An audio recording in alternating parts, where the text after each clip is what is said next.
अपने पसंदीदा सीरियल के डेली अपडेट देखने के लिए हमारे चैनल को सब्सक्राइब करें। आज के एपिसोड की शुरुआत में डॉक्टर अबीरा से कहती हैं, अब चिंता की कोई बात नहीं है, आप इसे आराम करने दीजिए। अरमान अबीरा से पूछता है कि क्या मायरा को अखरोट खिलाए थे, क्योंकि मायरा को अखरोट से एलर्जी है। अबीरा गुस्से में कहती है, तुमने मुझे ये बात बताई क्यों नहीं?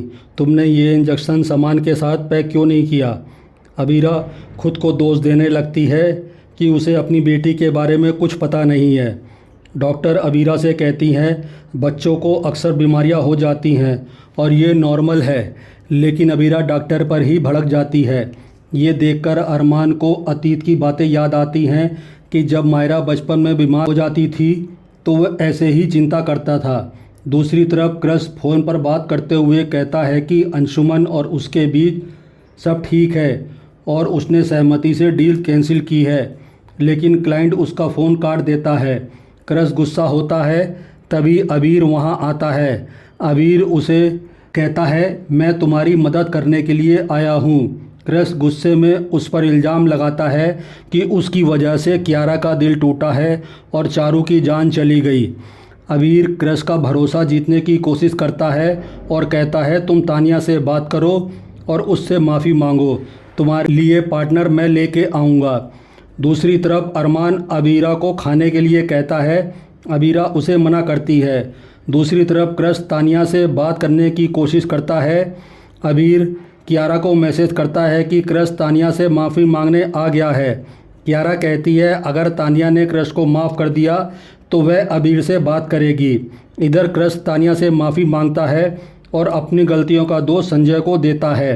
तानिया उसे समझाती है, अब वह बड़ा हो गया है, सही गलत का फैसला खुद कर सकता है, इसलिए दूसरों को दोष देना बंद करे।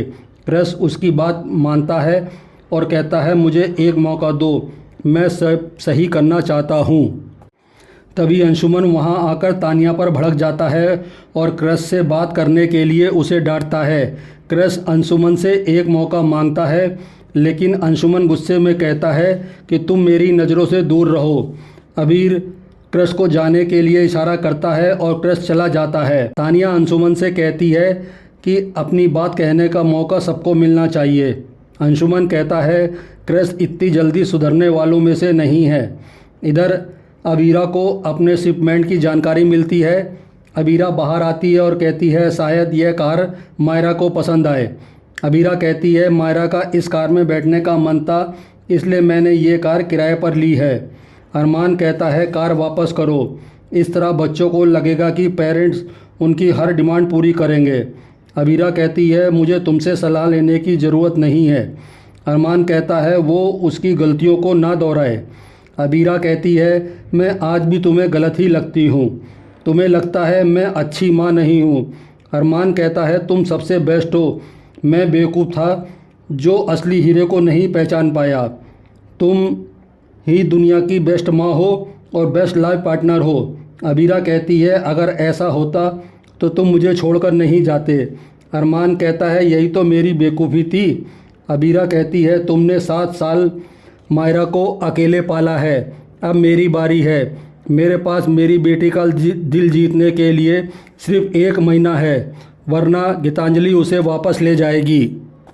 यह सुनकर अरमान हैरान होता है। यह कहकर अबीरा अंदर चली जाती है। दूसरी तरफ गीतांजलि मायरा से बात कर रही होती है। गीतांजलि मायरा से पूछती है, अबीरा आपके पास क्यों नहीं है? मायरा बताती है, उसने ही अबीरा और अरमान को बाहर भेजा था। गीतांजलि कहती है, काश मैं जल्द ही आपकी माँ बन पाऊँ। तभी अबीरा वहाँ आती है तो मायरा फ़ोन छुपा देती है। मायरा अपनी मेडिकल रिपोर्ट देखकर कहती है, मैंने पहली बार किसी डॉक्यूमेंट में अपनी माँ का नाम देखा है। अबीरा पूछती है, क्या आपको लगता है कि हम माँ बेटी बन सकते हैं? अबीरा कहती है, मुझे मेरी माँ के बारे में पता ही नहीं था, इसलिए मेरा दिल सिर्फ गीतों को ही अपनी माँ मानता है। यह सुनकर अबीरा का दिल टूट जाता है, वह दुखी होकर चली जाती है। दूसरी तरफ अरमान गीतांजलि से चैलेंज पर सवाल करता है। गीतांजलि कहती है, वह कुछ गलत नहीं कर रही है। अरमान कहता है, तुमने मायरा के साथ 4 साल बिताए और अबीरा को तुमने सिर्फ 1 महीना दिया है। गीतांजलि कहती है, आपने 7 साल पहले जो फैसला लिया था उसकी वजह से कोई खुश नहीं है। अब मायरा अपनी खुशी का फ़ैसला खुद लेगी। दूसरी तरफ अबीरा सोचती है, क्या मैं मायरा के लिए कार मंगाकर ज़्यादा तो नहीं कर रही हूँ। इसी बीच वह अब को रोते हुए देखती है। अबीरा उससे पूछती है क्या हुआ, तो अबीर उसे चारू की बनाई राखियाँ दिखाता है और कहता है चारू ने जाते हुए ये राखियाँ और लेटर अपने भाइयों के लिए दिए थे। अबीरिया राखियाँ देखती है और पूछती है क्या यह चारू ने अपने हाथ से बनाई थी। अबीर कहता है जापान में राखी मिलना मुश्किल है, इसलिए चारू ने रात भर जगकर ये राखियाँ बनाई थी। तभी मायरा वहाँ आती है और राखी देखती है। अबीरा बताती है यह राखी है जो बहनें अपने भाई को बांधती हैं। मायरा कहती है काश मेरा भी कोई भाई होता। अबीरा कहती है दक्ष आपका भाई है जो अभी जापान में है। मायरा कहती है आप मेरी उससे बात कराओ।